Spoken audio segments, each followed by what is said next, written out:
This is Pat Windrow again at the Cable Easel with a program which is working in paints from life. And tonight it's live, so of course that means that phone calls can be taken. And if you have anything to ask me about what I'm doing or questions in general about the show, do call me. It's 348-6800, and I'll be here till 9 o'clock. And this is the time because I'm only on live once a month. So tonight we're going to be doing a scene that was shot at Gibbs Pond, which is just here in the environs of Smithtown, and it's a really charming spot, and the fact that it's wintertime makes it even more charming. So what we do is to get the camera crew of one out there, and we shoot it for 40 minutes or so and then bring it back and project it into the studio, which is what I'm going to be working from. As you can see, it is a wonderful winter scene, of course, because the shot was taken yesterday, I think. And so, as usual, I'm starting from a square one, which is this enormous rectangle, so we can say I start from rectangle one. And my layout is always from the very beginning, from scratch. And the first line I'm going to give you is this diagonal. The diagonal makes for tremendous interest in any kind of a composition. It leads the eye away or towards you, one or the other. Then what we have to make sure to find is the horizon line. And because we live on this planet, the horizon line is usually perfectly horizontal, which is where the word horizontal comes from horizon. So there we have a two-line composition. That means that it tells the story. This is obviously sky, and this is land somewhere, and something happening in the foreground. So the next thing to do is to merely find the placement of the other bands. The other band, of course, is going to be this one, which is winter grasses that have turned sort of ochre, sepia, pale colors.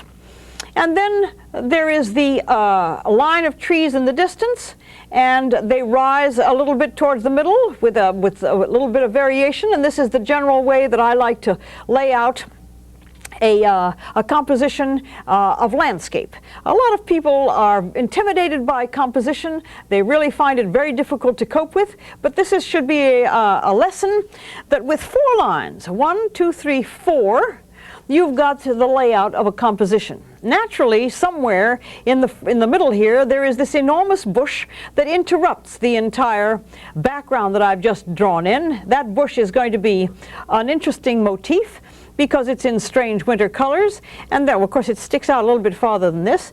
And then in the center part, this is the water area, I'm going to find the break in the water, which is here, and the break in the water has reflections of the grasses behind it. I'm thinking that I will let you see the way this layout is taking place. I'm going to hang on for a minute and let you sort of be in on the way I'm drawing this on my canvas. Here is the place where the reflections of the grasses above, in other words, the grasses above are doing this, and right below the grasses are going to be reflected directly in that water pattern. And then down here is it's either a frozen or an area in which algae and things have floated to the surface. And then this is clear water, which is going to reflect this dark tree area up above, and that will cover approximately this much. And then somewhere in between, so this is the reflection presumably of that, and then in this whole composition are going to be details of enormous charm, such as swans floating around on a winter pond. There really couldn't be anything much more interesting than that in this very placid and calm composition. And so, as usual, then of course up here are going to be the branches of the trees, which are going to, in a way, frame the entire picture. I'm going to be working with quick drying whites, which means that I'm going to be mixing it right on the canvas. Seeing as how I work out of doors a great deal, I find that it is much better to simplify the business of painting out of doors, because you don't have to carry and schlep so many things around. And mixing on the canvas means that you can avoid having to buy or to carry an expensive palette. Actually, if you find a rock out in the environment, you can probably use the surface of a rock for mixing some of your colors. But as you can see, mixing it on the palette is going to work very well. I'm using a rather large and stiff brush, which is what you need with these heavy pigmented paints that I have brought in, because sable brushes will collapse underneath the weight of this heavy pigment, of this quick drying paint. There is a substance in this paint that Grumbacher puts out which makes the paint extremely stubborn. Actually, it's a very stubborn medium to work on. So, and I'm putting it in a very simple manner, because there was very little activity going on in the sky.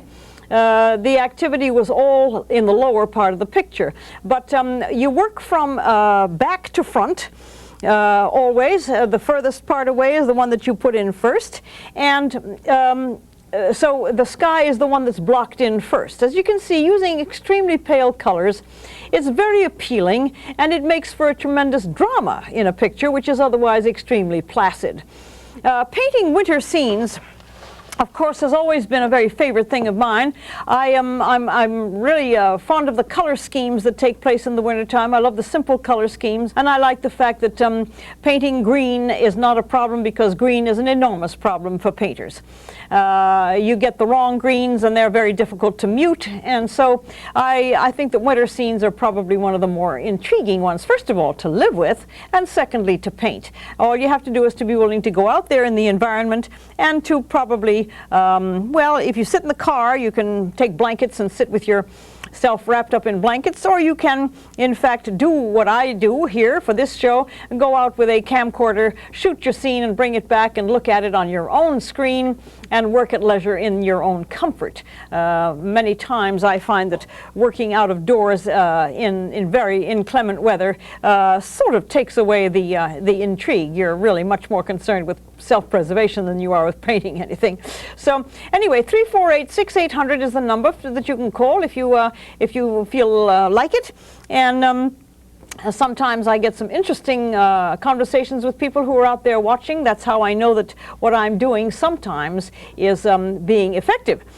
I find that the people who watch other programs speak to me sometimes about it, and they tell me that the other programs are sometimes they are not quite sure of where they should begin. So I take that as a call to arms to try and help these people who are genuinely trying to produce something on their own, and to give some sort of an idea of how to go about it. Composition is an important part of anything that you do. I mean, you certainly are not going to start something without attempting to have a decent composition. And what I always look for is an interesting and dramatic subject, and then I'm interested in finding details which are also typical of the area which I'm painting. And then to the technique is what I'm trying to always tell people, that my technique is not necessarily the greatest, but it's a point to start at. Well, here I have a blocking out of a scene, and working my way forward, and that is towards the foreground. I'm going to be working with that sort of difficult to describe and even harder to mix winter green, which is sometimes well, it's a cross of so many different colors that I find sometimes I really can't describe all the colors that I use. I just have to keep adding and see if I can get them. It is not green. We know that those trees back there have got some green in them, but as one sees it, it tends to be a very ungreen. It's sort of more, well, let me put a little bit of yellow in that and give it a little bit more life, because otherwise it's really going to be terribly dead looking. The deliberate strokes, which I would always require any painter to do, not to depend upon a 4-inch wide brush and swathing something across the canvas and call it technique. I like to see a deliberate application of paint. Small strokes, big strokes, little strokes, dabbing strokes, and so on are what make the painter who he is, or she, whichever the case may be. And it also is the personal trademark of the painter. What sort of strokes are used?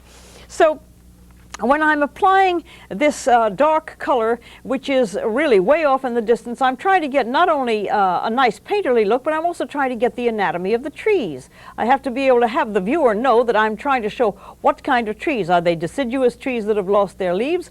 Are they trees that are still leafed because they haven't fallen off? Or are they pine trees? I have a call. Good, let me take a call. Hello there. Who are you, please? My name is Nicole. Hello, Nicole. I just wanted to know, was I supposed to be using a smaller brush to be doing the stems on the trees? Because I did notice that we had some stems there. I'm going to use a smaller brush as I do the stems later, yes. Oh, you are? Okay. What width is the brush supposed to be? Well, there are different types of brushes and different types of numbers. The round brushes that I like to use are called striping brushes, and I usually use a number 8. Okay, and I also noticed that you're using the palette now to mix the colors, yet before I had seen you mix the colors right on the canvas. Yeah, I mix the colors on the canvas for the sky. Okay, it doesn't make a difference if we mix them on the palette or if we mix them on the... Oh, no, it's just a question of comfort. It's the individual comfort, and I'm showing you all the things that I do, whether they're legal or not. Okay. Okay, Nicole. Okay, thank you very much. Thanks for calling. Oh, you're welcome. Bye. You know, it's been said, whatever you use, if the effect is gotten, then it's a legitimate technique. We have all read and seen the so-called contemporary painters, do all sorts of things. Have worms wiggle across a canvas, a wet canvas of paint, and then that's called a design, and so on. So I suppose that anything that you use is going to be legitimate if it gets the effect that you're after. What we want to do is to make sure that what you're doing, if you are a realist painter, if you are an avant-garde, impressionistic painter that is either developing a brand new style all its own, then the techniques can be anything. I believe that everything has to be observed. I like to be able to observe what I see and to translate what I see onto the canvas. It's the challenge of the third dimension to the second dimension. There's the challenge. Anything past that gets into entirely different, a different ball game, as they say, and I hate those cliches.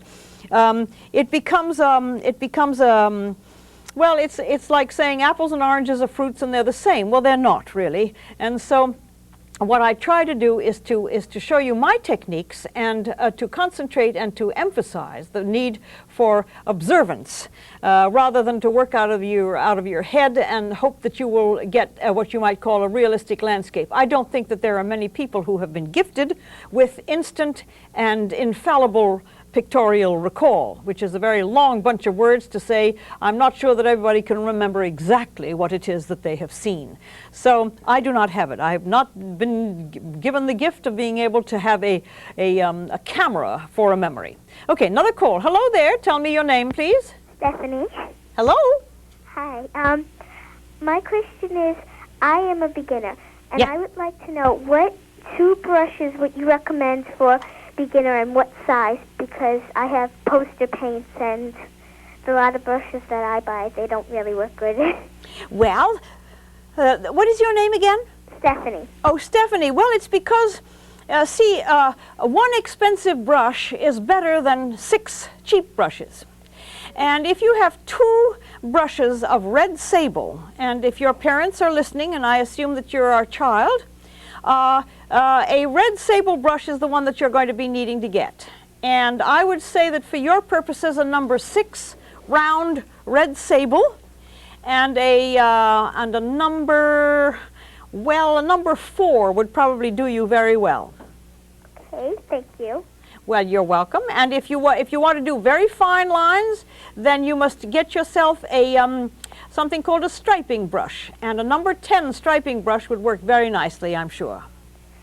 My mother wanted to know, because we would like to come and see you down, because one time on a Friday night you were showing your paintings. Yes. And unfortunately we missed that night. Ah. So I was wondering, like, when is that next date, you know, to see her or something? Well, I think that without consulting with anybody, it might be getting into trouble, but we could try possibly to do it the next time that I'm live, and I think that I cannot possibly announce that without checking first, but it's a possibility that we could do it at the end of March. Oh, thank you. Well, okay, Stephanie. I'm sure that it will be announced if an audience is going to participate at the end of March. So just keep listening or call the station and find out. Okay, thank you very much. Thank you for calling. Okay, bye. Bye. Well, I'm very naughty. I shouldn't do that, but nevertheless, I can't resist that small little voice that says that she unfortunately missed the last time. So that's why I make that commitment. Anyway, while I was doing all that, I've got another call. Oh, good. Hello there. Hello, Miss Windrow. Yes. I'd like to ask you a question. I paint myself. Good. I've been painting for quite a long time, but I'd just like to know what is the name brand painter you use, because a lot of the paint that sometimes you buy is very loose. I like something on the thicker side. Well, okay. Your name? Ralph. Oh, Ralph. You see, it is so difficult. These paint companies put paint out, and sometimes all the linseed oil is near the cap.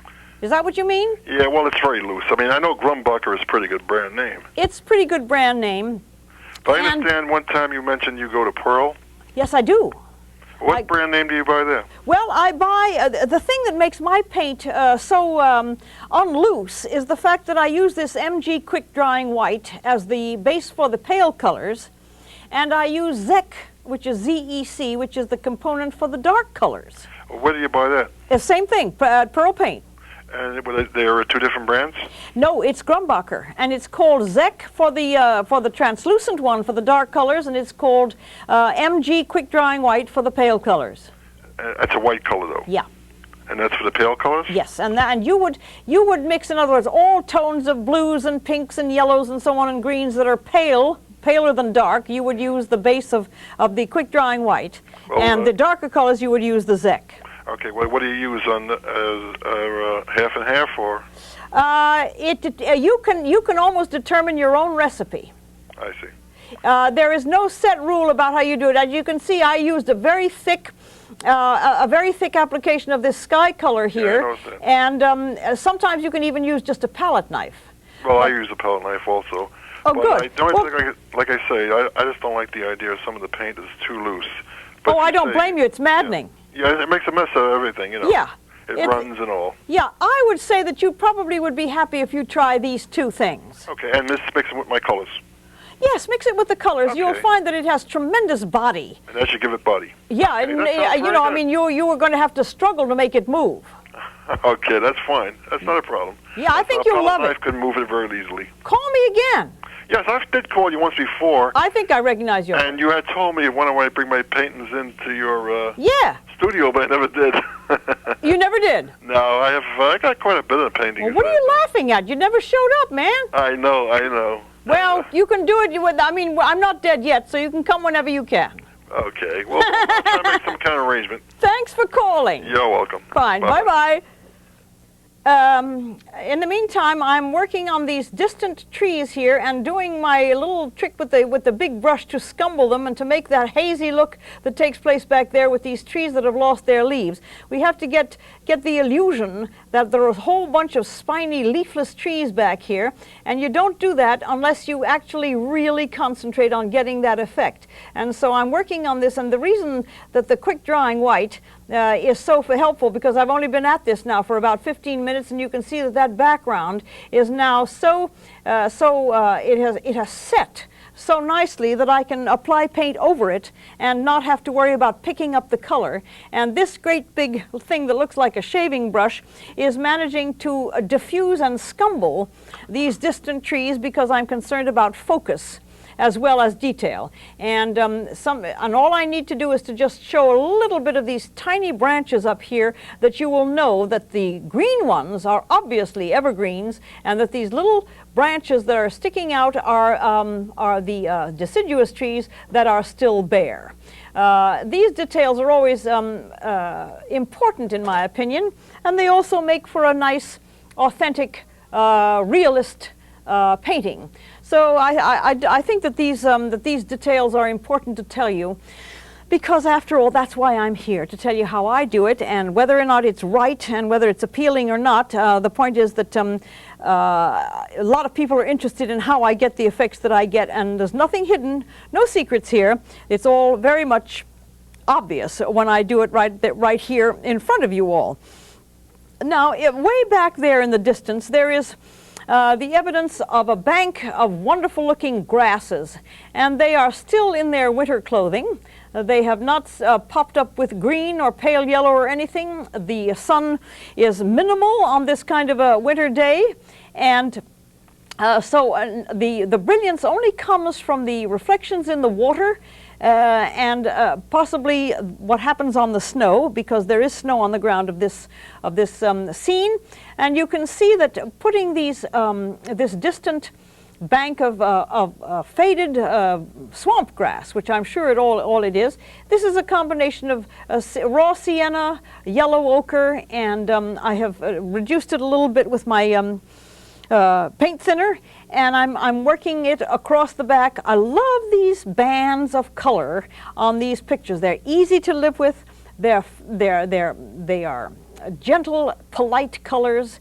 The garishness is nowhere, and they are not only fun to paint because they're a challenge, but they also are extremely easy to live with. Winter pictures are easy to live with.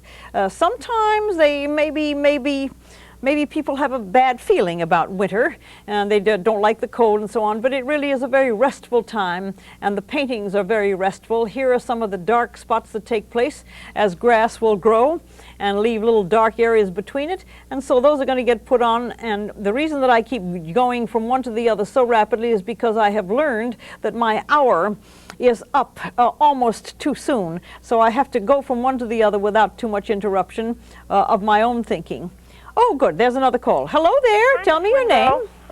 My name is Monica. I'm calling from Baldwin. Good, Monica. I'm not a painter, but I want you to know that I absolutely adore your program because I think I'm just in awe of someone who does work so well, and to me, it's so relaxing to watch you. I hope that someday when I retire, maybe I'll have the time to pick it up, you know. But to me, it's so relaxing to just watch you because I think you're fantastic. Thank you, Monica. Why do you not have time? Well, I guess I don't make the time. I used to paint when I was a child, but I was not very talented, and I just have the feeling it's going to be kind of a struggle for me to, to start and pick it up. Yes. So I think I would need a little more time to devote to it, and that's my only excuse. But I'm absolutely, I just adore your program. Well, I'm so glad that you said that. I love the word adore. That really gets me. And as I say, I'm purely enjoying it for the entertainment, and I love your stories about Long Island because I've lived on the island for about 40 years myself, so I think that also really adds a lot to the program. Good. And someone already asked the question about the show that you're going to have.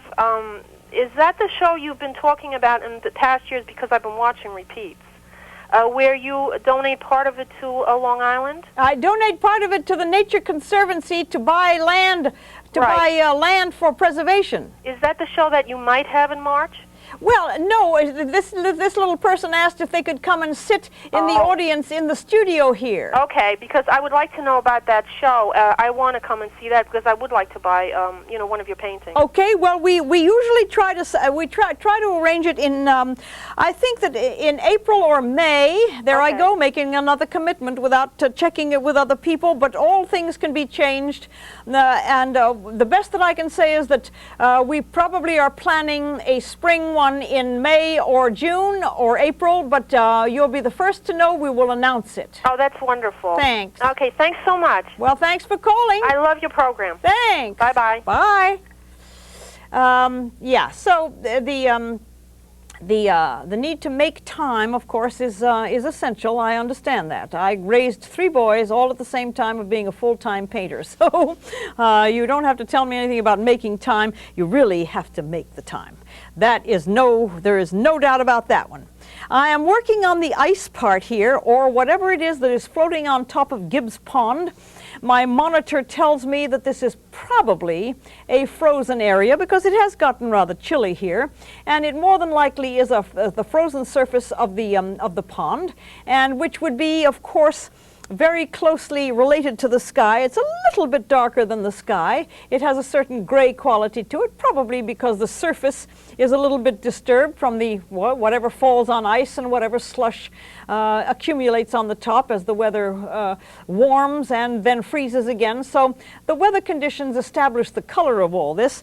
But here is the general surface of this water, and then we will put the breaks in.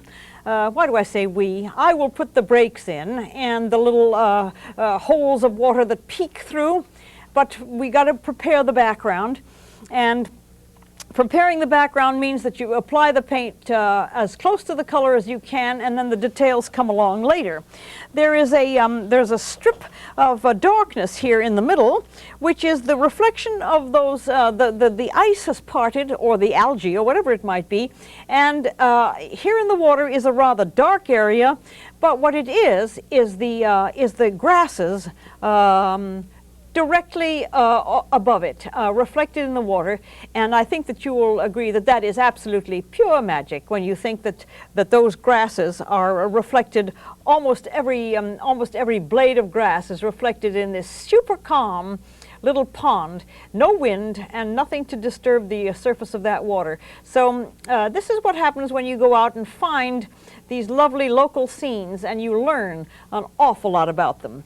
I think it probably goes back here, but I don't really see it because the bush is in the way. I'm going to put it in anyway.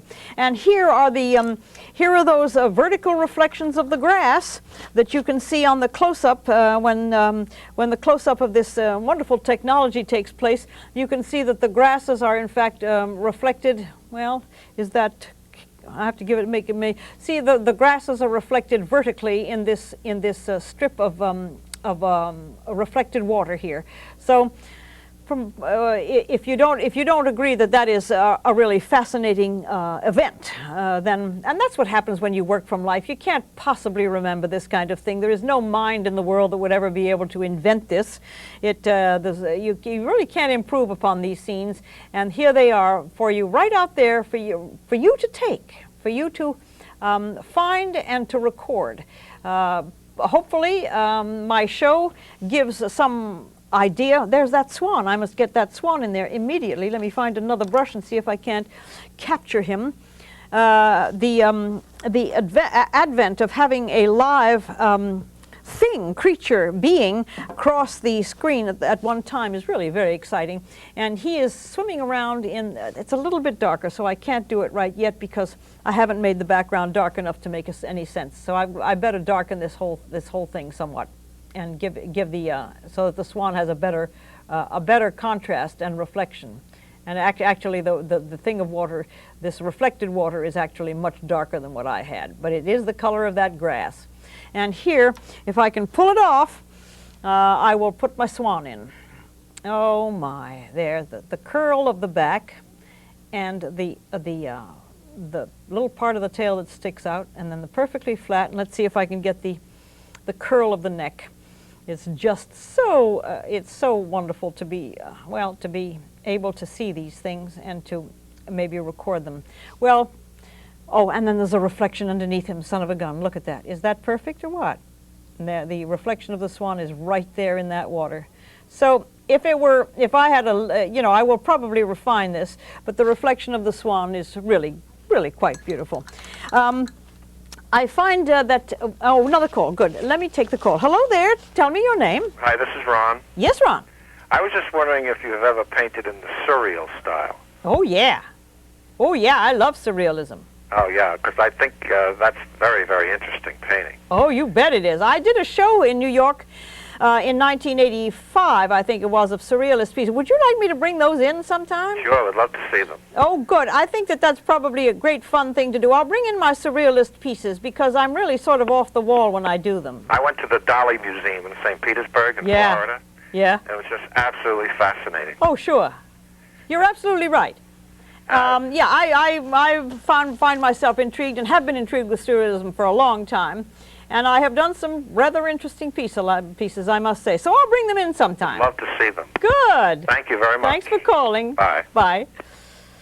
All right, so we have a swan. Hopefully, and there's the detail of some of those wonderful evergreens that are so fuzzy looking, and when you get close to them, they really bite.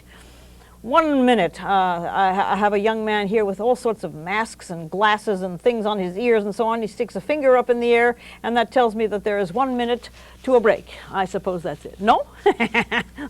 Okay, whatever it is. The language of the studio is sometimes hard to get. What does it mean? Oh, a break. Yeah, that's what it means. Okay. Well, shall we take the break? Good. Let me continue what I'm doing with my thought processes, and then I'll come back. Don't go too far away because we only have a little bit longer left, another half hour, so I'll be right back. I'm going to clean my brushes, so I'll be right back.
We are back again, not too much time lost, and phone calls can still come to me. We've got another half hour on the air, and it's 348-6800, and there's a call. So hello there, tell me your name, please. Hi, my name is Carmen. Carmen.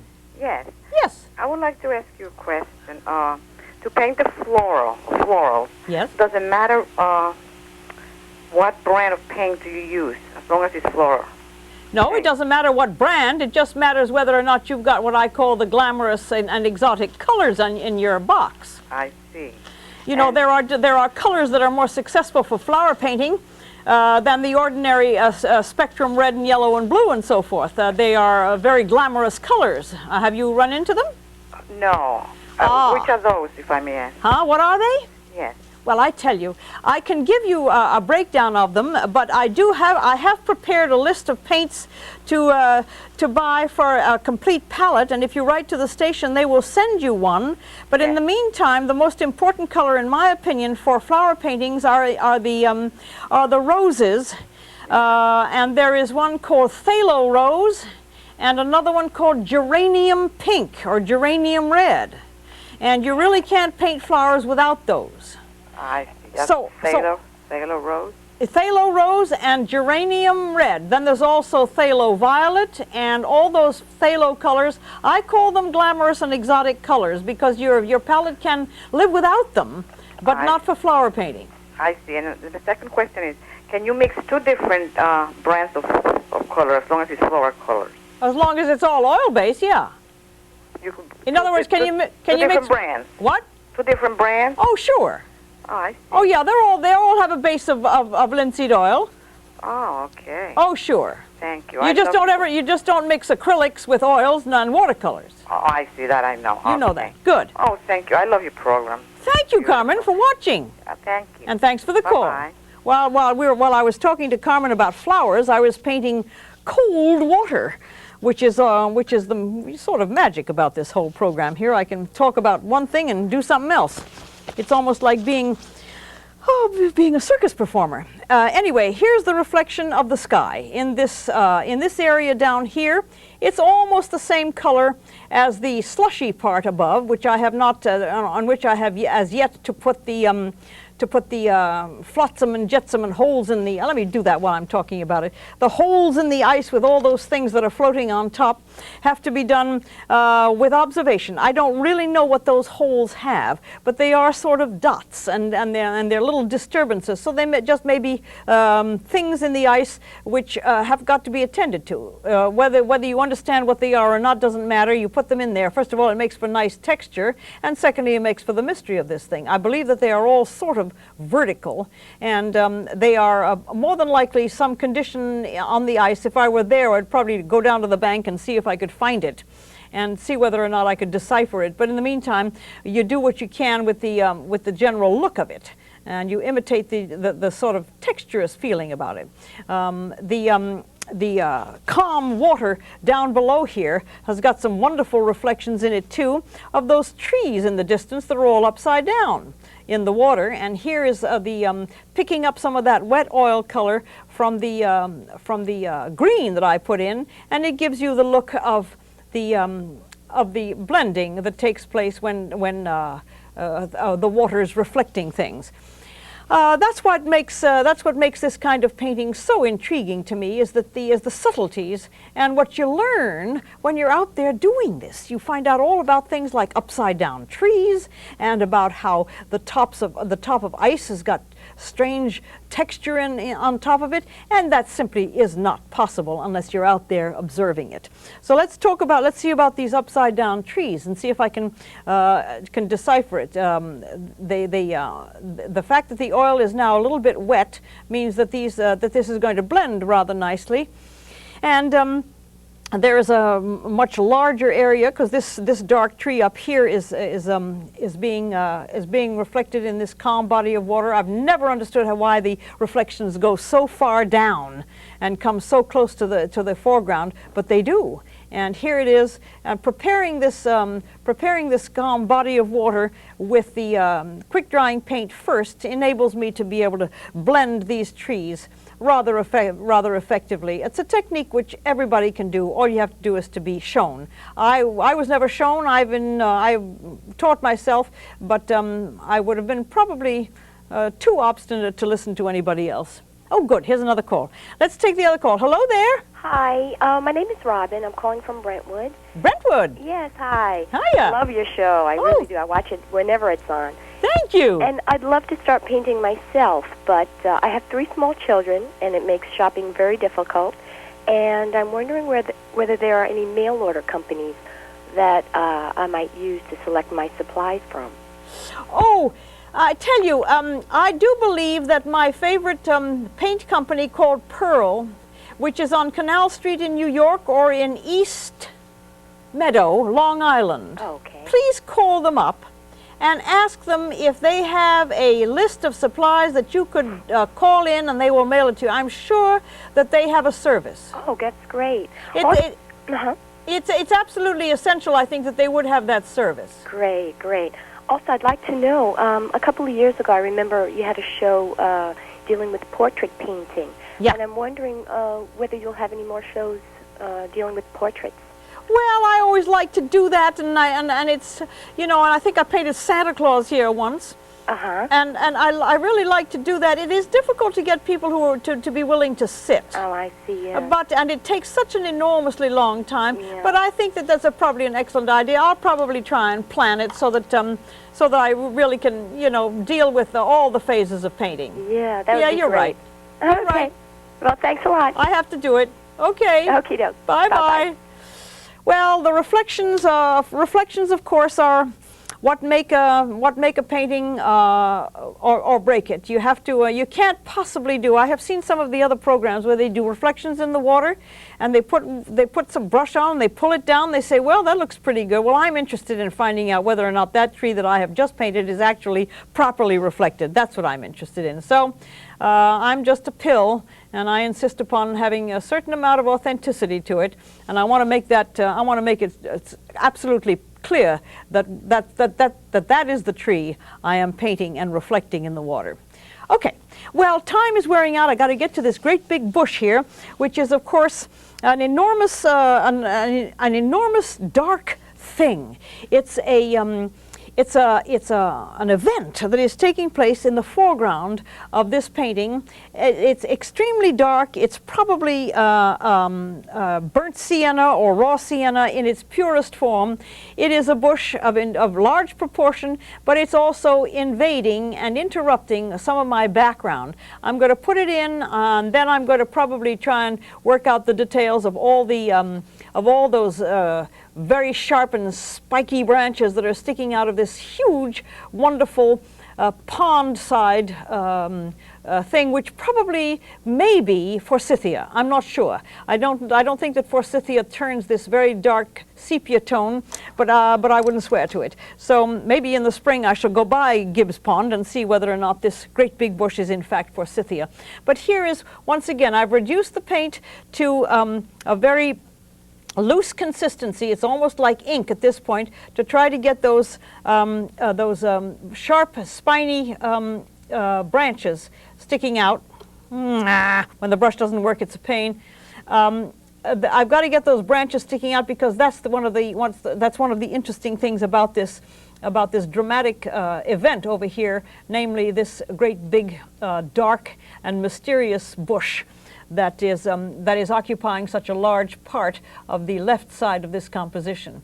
I think that you'll agree that if something is this mysterious, that it ought to have a fairly prominent place, and it means that when you go by there, I'm going to go by there and check this again sometime, but the darkness of it is quite wonderful, and you have to let some of that background prepared shine through it. But anything that is like this is like a great big motif of some sort. It's almost like having a great big sailboat right in the middle of a marine painting. This one happens to be a great big bush in the middle of a landscape painting. And I think that with the introduction of some light details and some light branches coming out, it will be a lot more understandable. And by that, I'm going to reduce some of this with. I'm going to use a little bit of pure orange and a lot of paint thinner, and I'm going to see if I can get some of these wild branches, these stray branches that are in the foreground here, and see if you can see that the details are as important as the mass. So here are some possibility of the understanding that these are branches that are in their winter rest. Winter rest is vital for all plants, especially up here in the north where we live. In Florida, I don't think the plants ever rest, and that's why the greens are so profuse there, and I think far less exciting than here. I would prefer this foliage to anything on the entire peninsula of Florida. Sorry, Florida. Hello there. There's a call. Hello. Hi, it's Christine. How are you? Hello, Chrissy. The question I have, I saw your show and shows like yours, and I got all excited and I went out and bought all acrylic paints and synthetic brushes. Uh-oh. I mean, hundreds of dollars worth of stuff. Oh, God. What should I do? Oh. Well, don't shoot yourself. I feel like I should. But you see, that's the whole trouble. I do not tell people to go out and buy certain paints. I tell them, you know, you can write to the station here, and I have prepared a sheet of what you should get. You should never spend more than Oh, I mean, if you spent $50, I think you'd probably be pushing it. And I try to stress the idea that if you go out and buy paints from these shows, beware. They're out to, not to teach you how to paint, but to make money. And acrylics, to me, are not the thing to use. I avoid them at all costs, and I know about technique. I wouldn't work in acrylics for anything. So They're too hard. They dry too fast. Okay. What troubles have you run into? Everything I do looks kind of oversized and juvenile. Oversized and what? Juvenile. Well, juvenile pictures are sometimes quite beautiful. Well, you know, you really ought to call me up and see if you can't come to the studio with some of these things that you've been working on. And let me look at them. We'll talk about it. Okay. Write to me at the studio here, and they will forward it to me. And the next time I come up, maybe we can make a date to meet in the afternoon or something. I'd appreciate that. Wouldn't that be fun? It would be. Yeah, because when you say you spend hundreds of dollars, my heart is breaking. Yeah. Okay. Thanks for the info. So call and we'll see if we can't get together. Okay. Good. Thank you. Bye. Bye. Okay, and now, as you can see, this is a very hairy-looking thing. It could or it could not be accurate. I'm not sure. I'm doing what I can with what I have here, but I want to get to the rest of this before the time wears out. And I believe that on the surface of this pond here, there are some places that have things floating in this darkness. And either that or it is some of the light areas between the trees are being reflected in the water. So I want to pick those up. And they are sort of spotted around. Then, of course, there is that wonderful cooperative swan that will swim by occasionally. And I'm going to pop him here in this really delicious dark space that we have. I love the darkness of water when it's really black. It's so mysterious, and so and it makes for wonderful interest. The rest of the painting, of course, is going to simply take care of itself in its own way. It's going to be this great bank of snow, and it's got a little bit of texture, but it's also just a wonderful, nice diagonal of good, heavy, thick, juicy paint, which tells everybody this is really an oil painting. This is what oil painting is. It's just a great, wonderful globs of paint that is snow in the foreground. There's going to be some kind of shading here and there because snow does not remain absolutely driven and smooth. The wind does pick it up and make textures happen on it. And the sun, of course, is going to cast shadows. No matter how small the bump is, it's going to cast a shadow. But for the most part, this is going to be just a bank of really pure, wonderful white snow. I can see immediately that my water here is not gray enough against the white of the snow. So I would change that were I on the scene. See this right here, where I'm pointing right here? This should be a little bit darker gray water, which would give the snow more contrast, and it also would be more accurate because the water is grayer right there. Okay, let's see if I can pull that off and see if I can make that just a little bit grayer without messing this up entirely. No, that's the wrong one. It's always wise, if you're going to refine a painting, to do it when there's time to reflect and there's time to mix the proper color. But I think if I were to just darken this, that's better. That's much better. Oh, good for us. Here is this the sort of the textured things, very subtle, nothing much to it, but it's got to be there. And this is whatever is left on my palette in the way of tones. It's most snow. The reflections in snow are blue. Okay, a little bit more blue then. Most of them are blue because snow is like water. It reflects the sky. So whatever shadows there are on snow, they would be sky colored. Maybe not something that everybody is totally aware of, but it's fascinating, and it's also slightly scientific. I am not scientifically oriented, but I certainly like to find out that the reason that the shadows on snow are blue is because they are doing what water does. They reflect it, even though the snow is just a different water in a different shape. Okay, another call. We're getting towards the end of the wire. Hello there. Hello, Patricia. Yes. Patricia, how are you? This is one of your biggest fans up in the St. James, Smithtown area. Yeah, I know you. This is a wonderful show you're doing tonight, but I have a question about some of your past shows. I remember seeing a show where you were painting, I think it was the Deep Wells Estate up in on 25A in St. James. Yeah, in St. James. And you had talked about whenever you're painting something historical that you have to incorporate into it things that are going on at the time. I think you mentioned something. You painted the Statue of Liberty when there was scaffold, and you put the scaffold in there too, because that, or maybe it wasn't the Statue of Liberty, but whatever. Yeah, that's right. It was. Point. Okay, then I'm correct. Great. Yeah. But point being, the I don't know if you've seen it lately, but three of the things you've painted in St. James: the railroad station, Deep Wells Estate, and also the church, kind of on a catty-corner angle from Deep Wells Estate. I get the name of it. But since you've painted them, they've redone that whole church, and the railroad station now has a fence. So point being, there's been so many changes to the things since you painted them that those paintings now would look a lot different. Yes. And it was just yes. an observation. Well, it's a good one, because I always feel that if you're a recorder, if you're a painter and you're a realist painter, you're doing a recording, you're recording something as well as doing a pretty picture. I see. And I agree with you that when things change, that's why I think that we have to get out there and do these scenes here on Long Island before they change, before they're unrecognizable. You're absolutely right. And a bigger change is going into the bank in St. James where your mural is of the railroad station. That's obviously even a bigger change. Yeah, well, you know, if I had murder in my heart, I would be able to kill the people that put that platform around the train station in St. James. It is unforgivable. You cannot tell me that that was necessary. And but we're not able. We have no power to do anything about it. All I can do is to do paintings and point out that the changes are not always good. Well, I heard that you might be planning your third Art for Open Lands, and I just wanted to applaud you and Cablevision for putting your efforts into protecting the grounds and the environment of Long Island. And cheerio! I think that's great. Thank you, fan. You're welcome. So long now. That's great. Bye-bye.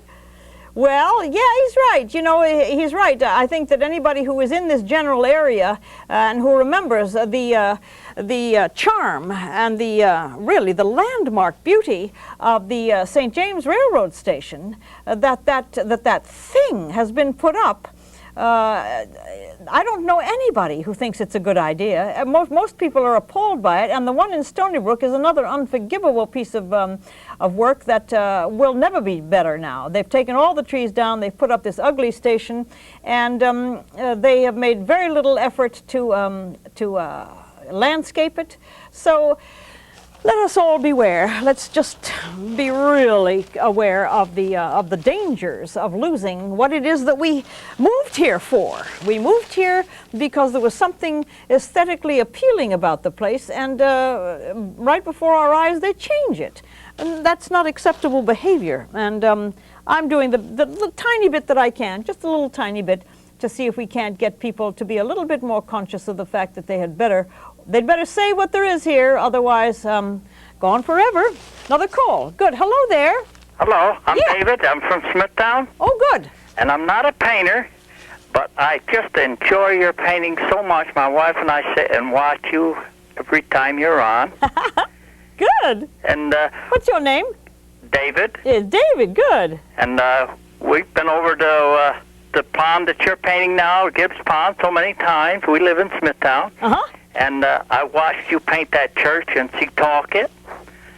That was so nice, and your work is just beautiful. And one of these days, before I leave Long Island, I'm going to have one of your pictures. Good, good. David, when are you leaving? Well, we don't know yet. We've been down here 44 years, and we may have a couple more years here, and then we may have to leave the island. Well, that's okay. I left in a way. I'm living in Virginia now, David. That's nice. That's a beautiful place here, the island, though. Everything is so nice here, but there comes a time sometime when you have to move. You're right, David. And if you do, be sure you come and see me before you go. We will, and listen, we enjoy you. You've been in my living room so many times, and we just love you and appreciate your painting. That's great. Thank you very much for calling. Okay, bye-bye. Bye. Good. Well, I've got my swan in here.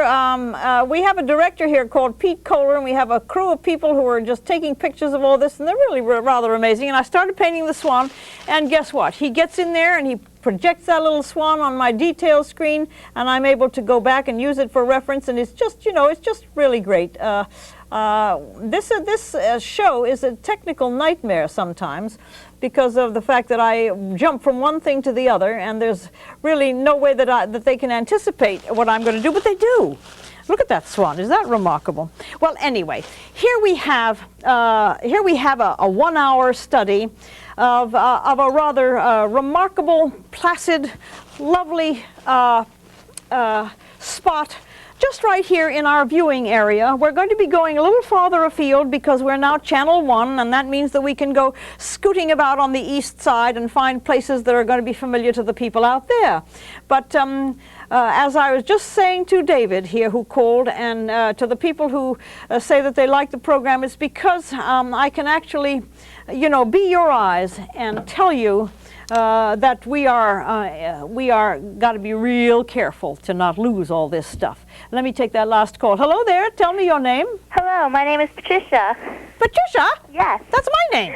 I know. Okay. I stole it. Okay, I'm painting a picture in my front yard, and because of the new fallen, because of all of the snow that has just fallen, I don't know what to do because it just alters the whole painting. And should I paint around it, or should I paint it in? Well, I would not paint it in, because you've painted it as you saw it with different light and so on. I would simply start a new one. Oh. Can you do that? I guess I can. If you're interested in starting a new one with the snow, we don't know how long this snow is going to be around. You could start to put it in and then have it all of a sudden disappear with one good warm spell. It's gone. Yeah, I know. And then the work that you've done on it so far, you know, you've gone and painted over it. You know, so it would seem to me, are you very crazy about the picture that you've done without the snow? Well, I like it, but it's not one of my best. Well, if you're willing to sort of sacrifice it and to experiment with painting the snow that you see out there now, nothing says you can't. Okay. You know, if it's not one of your great ones, and if you don't think that it's enormously important to save it just as it is, then you might experiment and find something very interesting going on. Yeah. Yeah, you know, I mean, if you don't think that this is a timeless piece that has to go down in history as a masterpiece, play with it. I'll try to. Play with it. And I just think that your work is just marvelous. Oh, thank you. You're welcome. Give me your name again. Patricia. Patricia, that's my name, right. How old are you? I'm 16, gonna be 17 in 2 months and 5 days. Well, I will certainly wish you happy birthday today, because I doubtlessly will not talk to you on your very own birthday. But I'm sure glad you called me, Patricia. Okay. And play with that idea of putting that snow in. All right, thank you. Good. Bye. Bye. Well, see, that's the point about this program that I travel a very, very long way to come up and do, is so that I can talk to all these neat people out here. So it was lovely, and it seems that I've gotten a sign that goes like this, and that means wind it all up. I'll wind it up. Thanks for watching. I hope that you got something out of it besides the entertainment, a little bit of information that you might use if you are painting. And maybe if you're not painting now, you'll start sometime. It's a nice thing to do. Don't forget, tune in whenever you can, and I'll see you at the end of next month, live, right here. Thanks. Bye-bye. This is Pat Windrow, signing off.